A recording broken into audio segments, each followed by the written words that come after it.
Jai Hind everyone. Today in this video, we will be talking about Women Reservation Bill in context with CAPF Assistant Commandant 2026. We are starting with this diagram, which gives you an overall overview of the Nari Shakti bill. We know that 33% reservation quota is being reserved for women in this bill, and time period जो है वो है 15 साल के लिए। 15 साल के बाद क्या होगा? रिन्यू कर सकते हैं, थ्रू पार्लियामेंट एक्सटेंशन कर सकते हैं। पार्लियामेंट्री कमेटी इसको एक्सटेंड कर सकती है किसके बाद? After delimitation committee. Delimitation committee आएगी, डीलिमिटेशन कमेटी अपने फाइंडिंग्स प्रोवाइड करेगी, फिर उसके बिहाफ पे पार्लियामेंट उस रूलिंग को एक्सेप्ट करेगा और उसमें कोई चेंजेस होंगी तो वो करेगा। तो ये मेन क्रक्स है जो इस रिजर्वेशन बिल में दिया हुआ है। फिर है rotational seat allocation. Rotational seat allocation का मीनिंग क्या है कि कोई फिक्स सीट हमेशा के लिए वुमेन के लिए रिजर्व नहीं रहेगी। फॉर एग्ज़ाम्पल कोई सीट है, लेट्स से वाराणसी। तो वाराणसी में हमेशा से सिर्फ वुमेन ही नहीं कंटेस्ट करेगी, कुछ टाइम के लिए उसको वुमेन के लिए रिज़र्व कर दिया जाएगा। उसके बाद में after delimitation, if the grounds changes, the seats will be unreserved. Okay. इसकी नीड क्यों आई? रिज़र्वेशन की ज़रूरत क्या पड़ गई हमें, इतनी ज़्यादा वुमेन वो भी रिज़र्वेशन के लिए? तो हमें पता होना चाहिए कि हमारे देश में जो वुमेन रिप्रेजेंटेशन है वो बहुत ही पुअर है as compare to global standard, जो हम अगले स्लाइड्स में देखेंगे कि क्या स्टैटिस्टिक्स है रिगार्डिंग दैट। जो स्टेट असेंबलीज़ हैं उनमें भी हमारा जो वुमेन का रिप्रेजेंटेशन है वो प्रॉपर नहीं। ग्लोबली वर्ल्ड इकोनॉमिक फोरम की रिपोर्ट के अकॉर्डिंग ग्लोबल जेंडर गैप में हम 48 आते हैं वर्ल्ड वाइड। ठीक है। फिर हम इसके तरीका देख लेते हैं ये कि कैसे ये इम्प्लीमेंट हो रहा है। तो ये इम्प्लीमेंट होगा reservation bill after the completion of census. तो ये सेंसस अभी आपको पता है चल ही रहा है, 2 फेजेस में चलेगा। पहले सेंसस कंप्लीट हो जाएगा, उसके बाद एक डीलिमिटेशन कमेटी सेटअप होगी। डीलिमिटेशन कमेटी अपना टाइम लेगी, वो अपने रिकमेंडेशन देगी, उसके बाद पार्लियामेंट उसको अप्रूव करेगा। और किसके लिए है? अभी फ़िलहाल SC ST वुमेन्स के लिए ही है, OBC वुमेन्स के लिए नहीं है। तो ये एक चैलेंज है कि OBC वुमेन्स के लिए भी रिजर्वेशन हमें लाना है। तो हम इस वीडियो में सारे डेटा और फैक्ट्स की बात करेंगे जिससे आप एक अच्छा ऐसे लिख सकते हो। तो हम पहले की फीचर्स देख चुके हैं भाई, फिर हम कॉन्स्टिट्यूशनल अमेंडमेंट्स की बात करेंगे, फिर चैलेंजेस की बात करेंगे जो आ सकते हैं, फिर हिस्टोरिकल कंटेक्स्ट देखेंगे कि इससे पहले भी जब भी वुमेन रिजर्वेशन की बात हुई है तो क्या क्या चैलेंजेस आए हैं, कैसे कैसे हुआ। फिर हम बात करेंगे कि वुमेन रिजर्वेशन की क्यों और क्या ज़रूरत है, इससे क्या फ़ायदा होगा। फिर हम कंक्लूजन में वे फॉरवर्ड की बात करेंगे। ठीक। तो कॉन्स्टिट्यूशनल फ्रेमवर्क क्या है, कौन से आर्टिकल में आएगा? बहुत ही सिंपल है, क्योंकि 30% रिजर्वेशन है, याद रखने के लिए 330A याद रख लीजिए। 330A, 338A is for Lok Sabha. Okay, 330A is for Lok Sabha and 332A is for state assemblies, where as 239AA is for Delhi. तो याद रहेगा, आसान है। 330A, 332A and 239 double. फिर हिस्टोरिकल कंटेक्स्ट की बात करते हैं। ठीक है। तो हमें पता है 33% तो रिजर्व है सीट्स, किसमें? अर्बन लोकल बॉडीज़ में और पंचायत पंचायती राज सिस्टम में। आपको पता होगा 73rd and 74th constitution amendment के बाद पंचायती राज सिस्टम इंडिया में इंट्रोड्यूस हो गया था, और काफ़ी फुल फ्लैश तरीके से पंचायती सिस्टम चलता है, और वहाँ 1/3 सीट्स 33% रिजर्वेशन पहले से ही है। इसके अलावा ये 81 कॉन्स्टिट्यूशन अमेंडमेंट बिल में भी रिजर्वेशन फॉर वुमेन की बात की गई थी in year 1996, and subsequent bills in 1998, 1999 and 2008 were introduced for reserving seats for women in parliament and other legislative bodies. अब बात करते हैं इम्प्लीमेंटेशन की कि कैसे होगा इम्प्लीमेंटेशन। ठीक है, तो इसकी इम्प्लीमेंटेशन की बात कही जाएगी आर्टिकल 334A में। ये आर्टिकल अभी है नहीं, इंट्रोड्यूस होगा। ठीक है, तो इसमें ये कहा है कि फर्स्ट सेंसस होगा। सेंसस हो जाने के बाद एक डिलिमिटेशन एक्सरसाइज होगी बेस्ड ऑन सेंसस। सेंसस में जो डेटा होगा, वुमेन का रिप्रेजेंटेशन होगा, वुमेन्स का नंबर होगा, कौन सी स्टेट में वुमेन कितना रिप्रेजेंट हो रही हैं, कहाँ वुमेन्स ज़्यादा है, कहाँ कम है। तो उस हिसाब से एक डिलिमिटेशन एक्सरसाइज होगी, और उसका जो रिज़ल्ट आएगा उसके बेस्ड पे पार्लियामेंट सीट जो है रिज़र्व करेगा। दूसरा एक और इम्प्लीमेंटेशन में याद रखना है कि this provision has a sunset clause. What does a sunset clause means कि एक टाइम के बाद ये चीज़ बंद हो जाएगी। पक्का बंद हो जाएगी नहीं कह सकते, बट एक पीरियड ऑफ टाइम के लिए ही इसको चलाया जा रहा है। इसका मतलब होता है सनसेट क्लॉज़ का मतलब यहाँ कितना है, 15 साल। 15 साल के बाद क्या रिजर्वेशन ख़त्म हो जाएगा? हो भी सकता है। पक्का हो जाएगा ये नहीं कह सकते। तो 15 साल का सनसेट क्लॉज है, 15 साल तक फिक्स नंबर तक सीट्स रिजर्व रहेगी। उसके बाद डिलिमिटेशन कमीशन फिर से बैठेगा, सेंसस होगा फिर से, और फिर से डिलिमिटेशन कमीशन बैठेगा। उसके बाद जो रिजल्ट आएंगे उस बेस पे रिजर्वेशन चेंजेस किए जाएंगे। अब हम बात करते हैं करंट चैलेंजेस की कि क्या-क्या चैलेंजेस हैं। सबसे स्टार्टिंग में हमने बात कही थी कि ओबीसी सब कोटा नहीं है।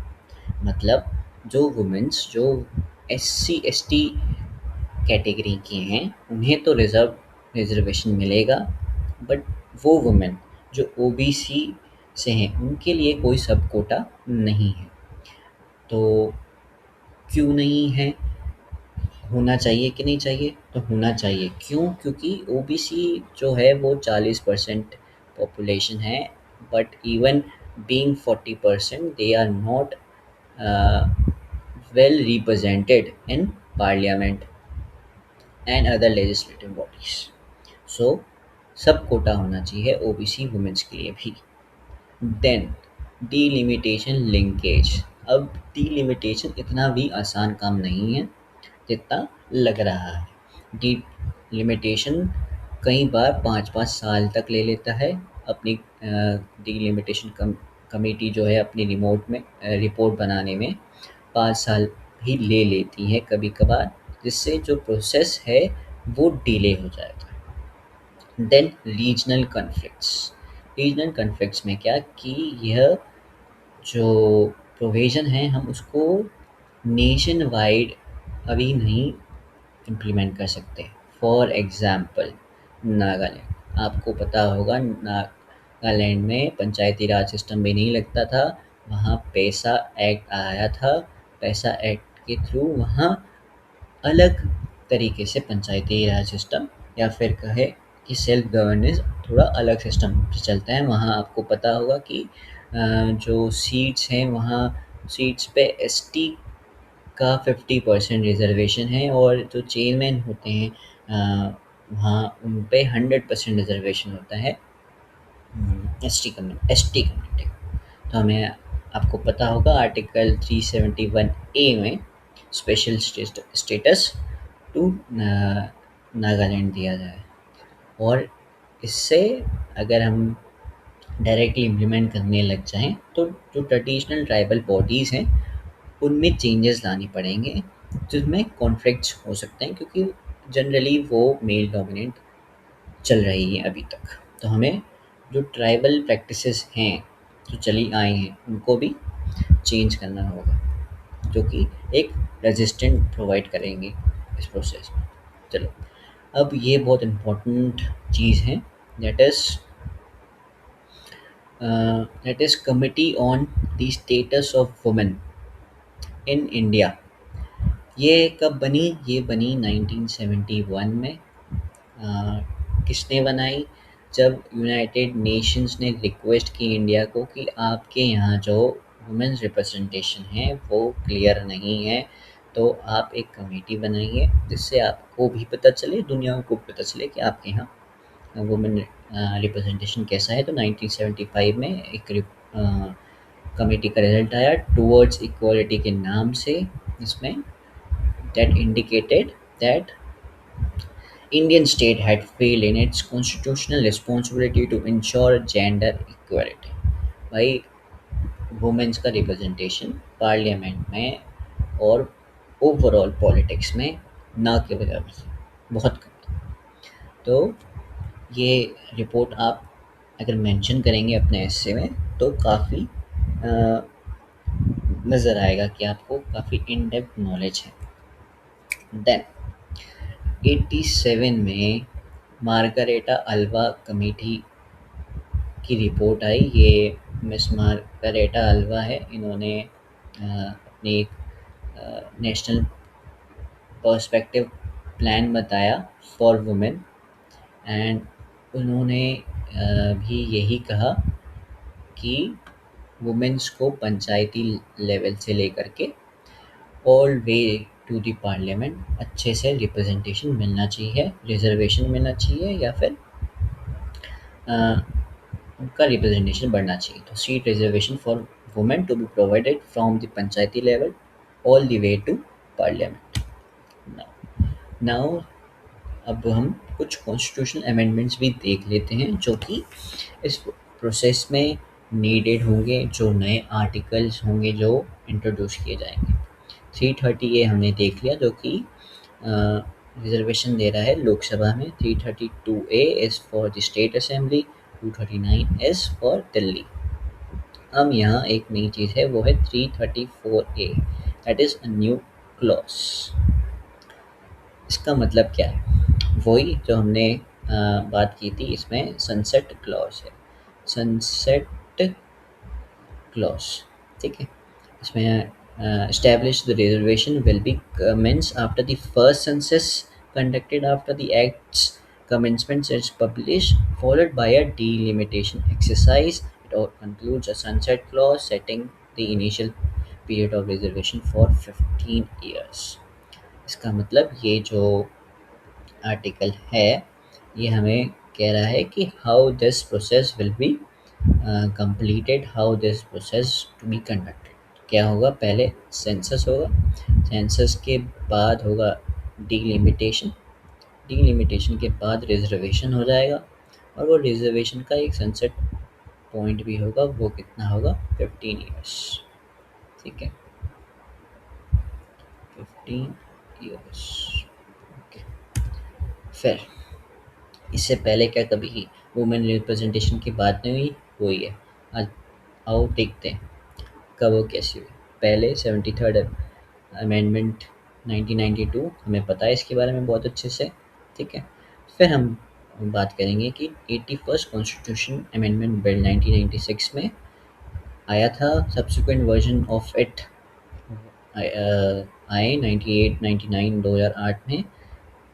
किस लिए? For the representation of women in Lok Sabha and lack of political consensus. भाई, लोकसभा तो फुल्ली डोमिनेटेड बाय मैन है।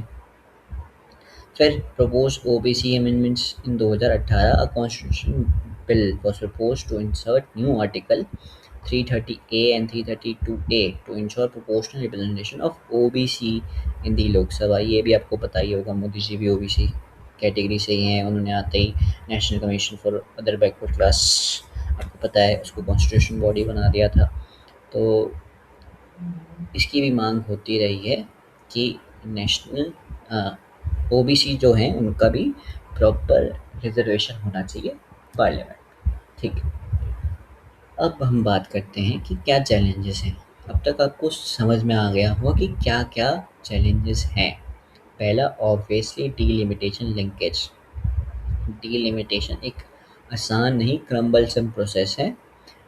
तो हमें इसे या तो हम डीकपल कर दें इसे, मतलब कंसेंस जो सेंसस है उससे डीकपल कर दें, इंडिपेंडेंटली करें इसको।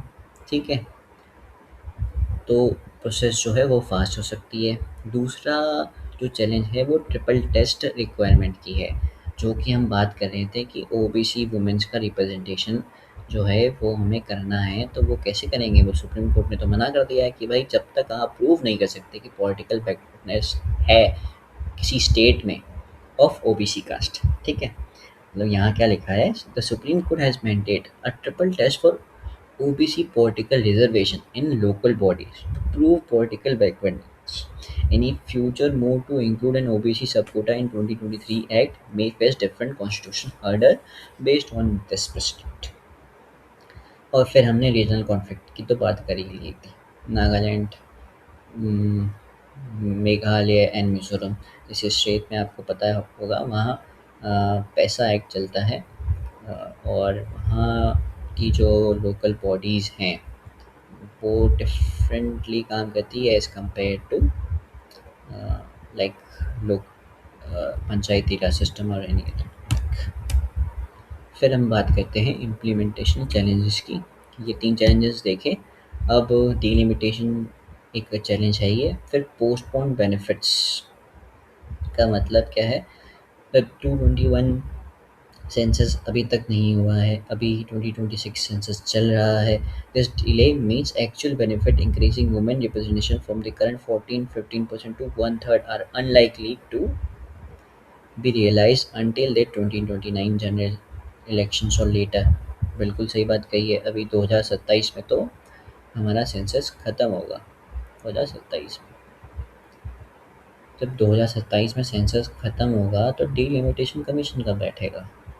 उसके बाद, तो उसके बाद रिज़र्वेशन कब होगा? उसके और बाद, तब तो 29 में चुनाव है लोकसभा के। दैट मीन्स या तो उसी टाइम होगा या मोस्ट प्रोबेबली उसके बाद होगा। ठीक है। टाइम इंटेंसिव एक्सरसाइज अब आपने देख लिया। एग्जाम्पल है recent exercise in Jammu and Kashmir and Assam also face significant time frame and legal challenges. वहाँ भी रिजर्वेशन किया गया, वहाँ भी यही चैलेंजेस आए। ठीक है। अब ओबीसी सब कोटा के बारे में हमने पढ़ ही लिया है। हमने रिजर्वेशन हमने देख लिया कि 41% जो पॉपुलेशन है वो ओबीसी की है, but still they are not represented well और एडिक्वेटली। ट्रिपल टेस्ट के बारे में भी हमने पढ़ लिया है। ठीक है। फिर हाँ, एक और प्रोविज़न है वो है rotation of seats and continuity.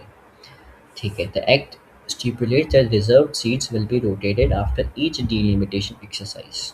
मतलब हर बार डीलिमिटेशन होगा, उसके बाद जैसे मान लो ये सीट इस बार के लिए वुमेन के लिए रिजर्व्ड है, नेक्स्ट टाइम ये सीट रिजर्व्ड नहीं होगी, दूसरी सीट रिजर्व्ड हो जाएगी मे बी दूसरे कॉन्स्टिट्यूशन के लिए। तो उससे क्या होगा?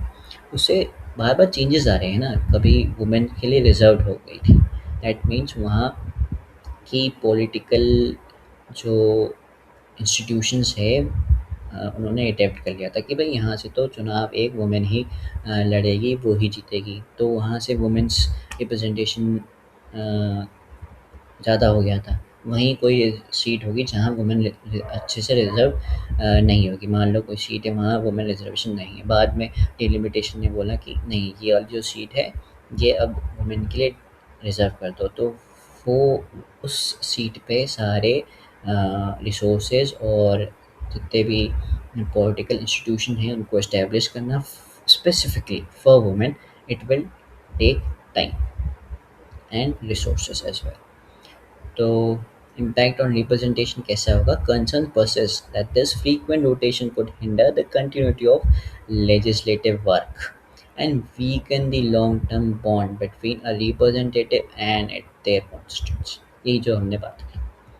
ठीक है। फिर सोशल पॉलिटिकल बैरियर, ये क्या दिक्कत है? आपने सुना होगा सरपंच पति के बारे में, जो कि कहीं कहीं मतलब बहुत सी जगह हमने देखा है कि जो वुमेन है वो सरपंच है, और जो भी प्रोमिनेंट डिसीजंस हैं वो उनके हस्बैंड ले रहे हैं। उसको हम कहते हैं सरपंच पतिज़म।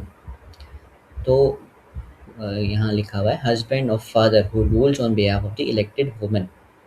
तो भाई ये तो सही नहीं है। हम यहाँ वुमेन्स को पार्लियामेंट में अगर रिप्रेजेंट कर देंगे तो उनके नाम पे डिसीजन कौन ले रहा है? वो तो उनके हस्बैंड और फादर ले रहे हैं। हस्बैंड और फादर ले रहे हैं तो उनका स्टिल रिप्रेजेंटेशन, उनकी ऑटोनॉमी, उनका उनके जो पॉइंट्स हैं, for example girl child education जो है, जिसके जिस जिसको वुमेन बढ़ावा देगी, वो नहीं हो पाएगा क्योंकि हस्बैंड और फादर उस चीज़ को समझेंगे ही नहीं। मेंस्ट्रुएशन, जो मेंस्ट्रुएशन हॉलीडेज़ हैं या फिर मेंस्ट्रुएशन लीव्स हैं, उनकी बात कोई समझ ही नहीं पाएगा। फिर और भी जो हम बात करते हैं हाइजीन की, hygiene for specifically gender specific hygiene in school, colleges, government schools, वो ये हस्बैंड और फादर्स नहीं समझ पाएंगे, और वो फिर वुमेन को अच्छे से रिजर्वेशन नहीं दे पाते। तो ये एक चैलेंज है जो कि इसको हमें टैकल करना है। सो पैट्रियार्कल नॉर्म्स हैं एंड फाइनेंसेस है। Women continue to face deep seated patriarchal barrier, lack of campaign finance support and gender based violence. Gender based violence सबसे बड़ी दिक्कत है, ठीक है? All of which obstruct effective participation despite legal mandate। For example, अगर आपने कोई seat women के लिए रिजर्व कर दी, तो देयर आर मोर चांसेस कि कोई मोर पॉलिटिकली पावरफुल अपनी वाइफ को उस सीट पे कंटेस्ट करवा दे, उसकी वाइफ जीत जाए, बट डिसीजन मेकिंग जो है वो खुद ही कर रहा है, ठीक है?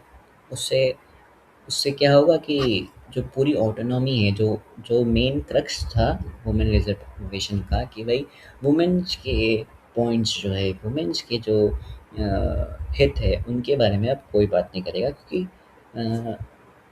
Things are done by other people. अब हम बात करेंगे आर्ग्यूमेंट फॉर सपोर्ट। भाई रिजर्वेशन ला दिया तो क्या क्या बढ़िया काम हो जाएगा फॉर वुमेन्स, ठीक है? हाँ, ग्लोबल गोल्स मीट हो जाएंगे भाई। एस डी जी 5 रटा होना चाहिए। जेंडर इक्वलिटी की बात हो रही है, जेंडर इक्वलिटी आ जाएगी। जेंडर इक्वलिटी में हम आगे बढ़ जाएंगे। अभी हमें पता है, हमने स्टार्टिंग में बात की थी 48 है 146 नेशंस में। हमारी जो रिप्रेजेंटेशन है वुमेन का वो बढ़ जाएगा, वुमेन का रिप्रेजेंटेशन बढ़ जाएगा, स्काई रॉकेट हो जाएगा अगर हमने ये रिजर्वेशन लगा दिया तो स्टेट और पार्लियामेंट दोनों में। फिर support of the act is bolstered by research showing that women elected under reservation policy tend to invest more in public goods that are closely linked to women's concern। यही तो बात हो रही थी वुमेन्स के कंसर्न्स के बारे में, कि वुमेन्स के जो कंसर्न्स हैं उनको अच्छे से टैकल किया जाएगा। जब वुमेन रिजर्वेशन बढ़ जाएगा, उससे क्या होगा, वुमेन्स एम्पावर हो जाएगी, उनके पास फाइनेंस पैसे आने लगेंगे, पैसे आने लगेंगे, एजुकेशन बढ़ जाएगा वहाँ, एजुकेशन बढ़ जाएगा तो पैसे आने लगेंगे, और फिर जो वुमेन्स है वो एम्पावर्ड हो जाएंगी, खुद के डिसीजन ले पाएंगी, अच्छा उनका रिप्रेजेंटेशन हो पाएगा। फिर at a little diverse perspective in governance. Exactly, governance में एक डाइवर्स पर्सपेक्टिव मिलेगा जब आपके पास डाइवर्स कैटेगरी ऑफ पीपल होंगे। डाइवर्सिटी तो डेमोक्रेसी की बेसिक स्ट्रक्चर है। अगर आपके पार्लियामेंट में सिर्फ एक ही जेंडर के प्रोमिनेंट लीडर्स और एक ही जेंडर के लीडर्स ज़्यादा होंगे तो डेफिनेटली जो पॉलिसी और जो गवर्नेंस है वो मेल टुवर्ड्स मेल ज़्यादा होगा, मेल बायस्ड होगा। तो यही बात की है, more diverse legislature is expected to bring a broader range of perspective to the decision making process, which the source suggests lead to better policy formation and governance bit of body tax। फिर prioritization of women's issue, ये हमने बात की थी। women in leaderships are more likely to is an advocate for critical issues such as gender-based violence, women's health, education, and economic empowerment. वही तो चाहिए हमें. Social culture impact. Well, ये तो beyond legislation है. The act is supported for its ability to provide visible role models for young girls, helping to break gender stereotype. भाई ये तो बहुत ज़्यादा ज़रूरी है. जेंडर स्टीरियोटाइप्स को ब्रेक करना. अगर हमारी देश की महिलाएं अगर पार्लियामेंट में उनका रिप्रेजेंटेशन है, अगर आप उनको डेली न्यूज़ चैनल पर देख रहे हैं, तो डेफिनेटली जो रिप्रेजेंटेशन होगा, जो जो स्टीरियोटाइप्स होंगे जो वुमेन्स में, वो कम होंगे. Inspiring women to take on leadership roles in all sectors of society. अब वे फॉरवर्ड में सारे जो चैलेंजेस थे, सारे जो पॉजिटिव थे, उनका एक क्रक्स मेंशन हमें करना है. ठीक है. Addressing implementation delays.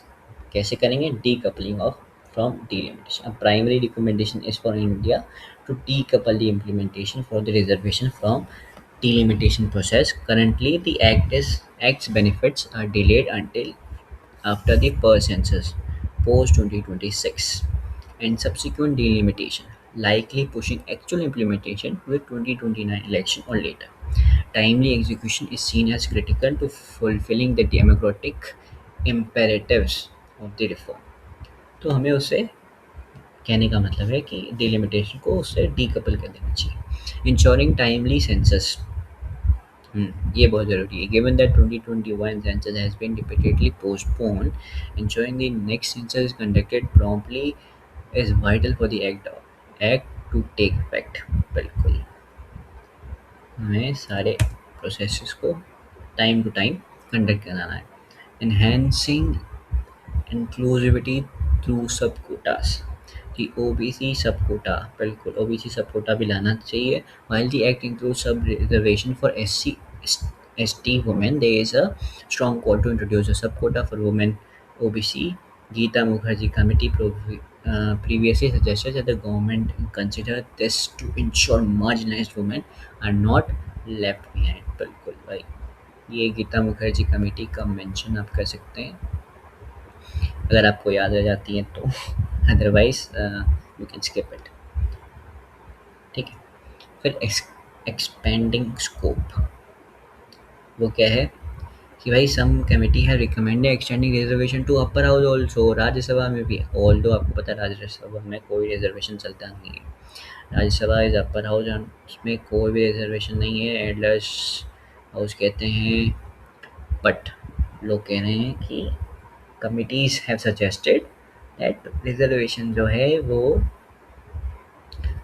राज्यसभा में भी होना चाहिए और 50% तक होना चाहिए across all decision making body including ministerial levels. हाँ, ये भी कर सकते हैं हम, बिल्कुल कर सकते हैं कि हम जो हमारा क्वोरम है और जो एक क्वोरम है और दूसरा एक लिमिट है कि भाई 10% तक ही मिनिस्टर होंगे. तो why not to fix that 5% should be women. कर सकते हैं ना, हाफ कर दो उसका, हाफ जो है 10% का, that should be reserve for women. कर सकते हैं. तो ये भी किया जा सकता है.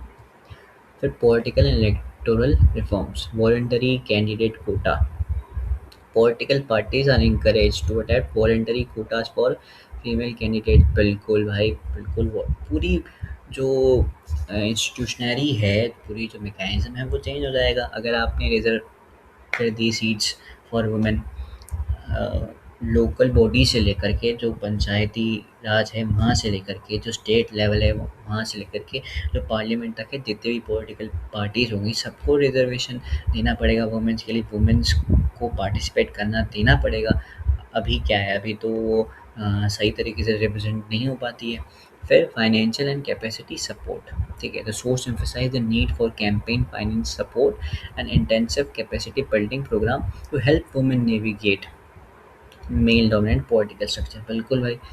फिर electoral system changes. Exploring reforms like proportional representation and preferential voting system could further enhance women's representation in reserve seats.